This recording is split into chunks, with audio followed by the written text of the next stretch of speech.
Hello दोस्तों, स्वागत है आपका हमारे इस यूट्यूब चैनल में जिसका नाम है माइंड फाइंडर। तो आज हम महाभारत के कुरुक्षेत्र पे बात करने वाले हैं कि महाभारत युद्ध कुरुक्षेत्र में ही क्यों लड़ा गया। तो सबसे पहले अगर आपने हमारे इस चैनल को सब्सक्राइब नहीं किया तो ज़रूर से सब्सक्राइब कर दीजिएगा और बेल आइकन प्रेस कर दीजिएगा, जिससे हमारी आने वाली सारी वीडियो की अपडेट सबसे पहले आपके पास पहुंच जाए। तो चलिए दोस्तों, शुरू करते हैं हमारे वीडियो की ओर कि महाभारत का युद्ध कुरुक्षेत्र में ही क्यों लड़ा गया। तो उसके मुख्य 3 कारण हैं। तो चलिए हम बारी बारी से देखते हैं। तो जब दुर्योधन से भगवान कृष्ण की बात होने के बाद उसे पता चला कि अब हमें युद्ध लड़ना ही है, तो उसने अपने दूतों को भेज दिया और बोला कि मुझे सबसे पापी जो ज़मीन है उसके बारे में मुझे बताइए, क्योंकि भगवान श्री कृष्ण जानते थे कि अगर कोई ऐसी ज़मीन होगी जो एक दूसरे को भाईचारा वगैरह जैसा रहेगा, उस ज़मीन पे अगर हम लड़ाई करवाएंगे तो अपने ही स्वजन को देख के कोई एक दूसरे के सामने लड़ नहीं पाएंगे। तो जैसे ही सभी दूत वापस आए तो सभी दूत अपने अपने हिसाब से जिस ज़मीन को देखा था और वहाँ का अनुभव किया था तो वो देखने लगे और उसका सारा वृतांत भगवान श्री कृष्ण को बताने लगे। तो उसमें एक जो दूत आया उसने बोला कि भगवान, मैंने ऐसा देखा था कि 2 भाई खेती में काम कर रहे थे और उसी बीच बड़े भाई ने अपने छोटे भाई को बताया कि हम जिस नहर में पानी दे रहे हैं वो पानी से भर चुकी है, तो तुम जाके नहर बंद कर दो और ताकि हम दूसरी नहर में पानी देना चालू करें।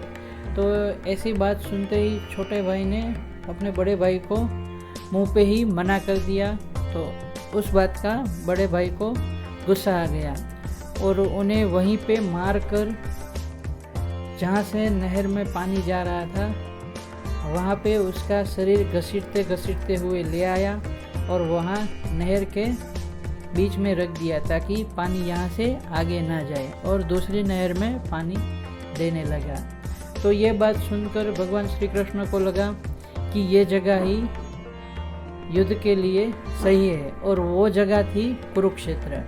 क्योंकि यहाँ जो जितना क्लेश उसने सुना तो उसे लगा कि यहाँ जब भाई के सामने खड़ा होगा या गुरु शिष्य के सामने या अपने स्वजनों के सामने खड़ा रहेगा, तो कोई अगर दूसरी ज़मीन होगी तो उसे रिश्तों की माया लगेगी और वो युद्ध नहीं लड़ पाएंगे।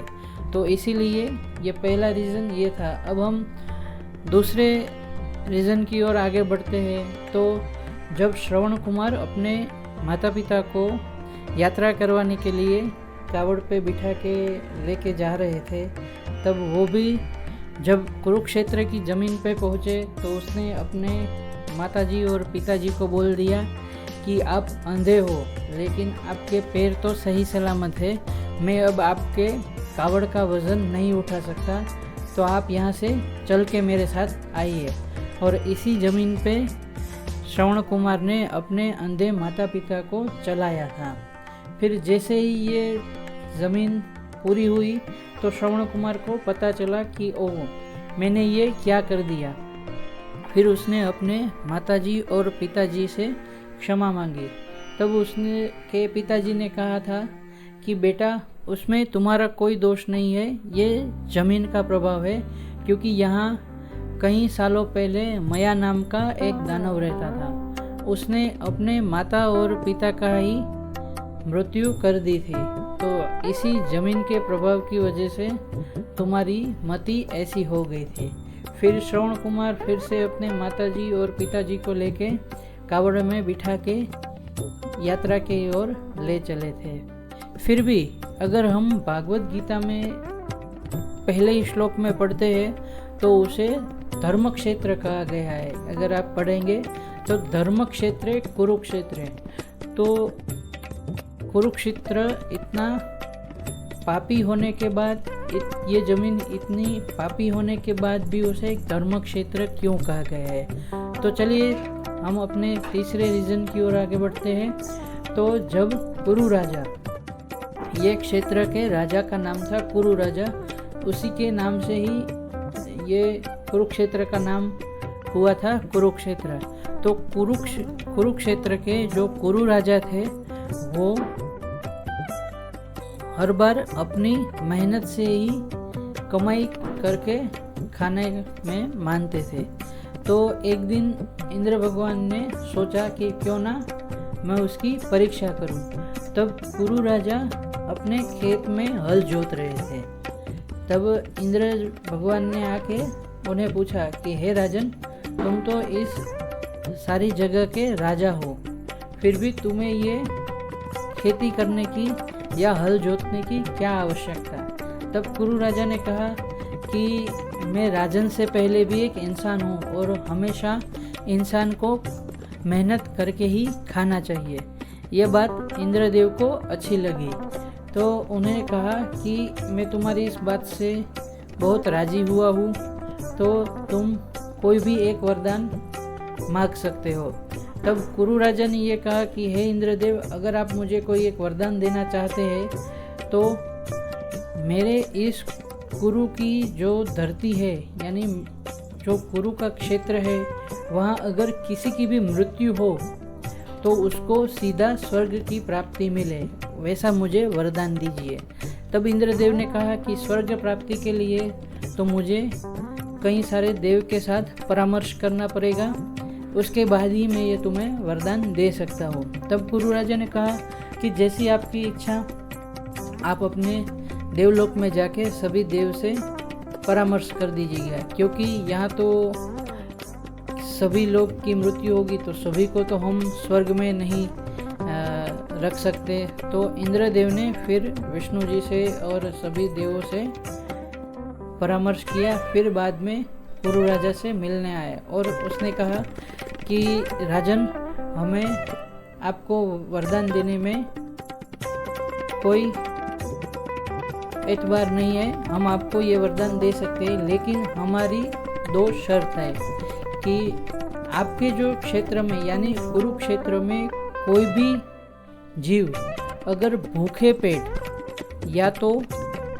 युद्ध में मारा जाएगा तो उसे सीधे स्वर्ग की प्राप्ति होगी, क्योंकि इंद्रदेव जानते हैं कि भगवान किसी को भूखे पेट नहीं रखता। तो उसी वजह से उसे ऐसा लगा कि ये हमारी 2 शर्तों की वजह से स्वर्ग के अधिकारी बहुत कम लोग होंगे, और युद्ध का तो वहाँ पर राजा की नेकी देखकर इंद्रदेव को लगा कि यहाँ तो युद्ध होने वाला नहीं होगा। मगर इस बात का पता भगवान श्री कृष्ण और भीष्म पितामह को पता था। तो इसीलिए भगवान श्री कृष्ण ने सोचा कि यही सही जगह है जहाँ हम महाभारत का युद्ध लड़ सकते हैं, ताकि जो भी क्षत्रिय वीर योद्धा है वो युद्ध में भाग लेने के लिए आए हैं। इस दौरान अगर किसी की भी मृत्यु हो तो उसे सीधा ही स्वर्ग की प्राप्ति हो सकती है। तो यही 3 मुख्य कारण की वजह से यह जो महाभारत का युद्ध है वो कुरुक्षेत्र में लड़ा गया था। मैं आशा करता हूँ कि इस वीडियो में आपको बहुत सी जानकारी मिली होगी। तो अगर ये वीडियो आपको अच्छा लगा हो तो हमारे चैनल को ज़रूर से सब्सक्राइब कीजिएगा और अपने दोस्तों में शेयर कीजिएगा। आज के लिए बस इतना ही, मिलते हैं नए वीडियो में, तब तक के लिए धन्यवाद।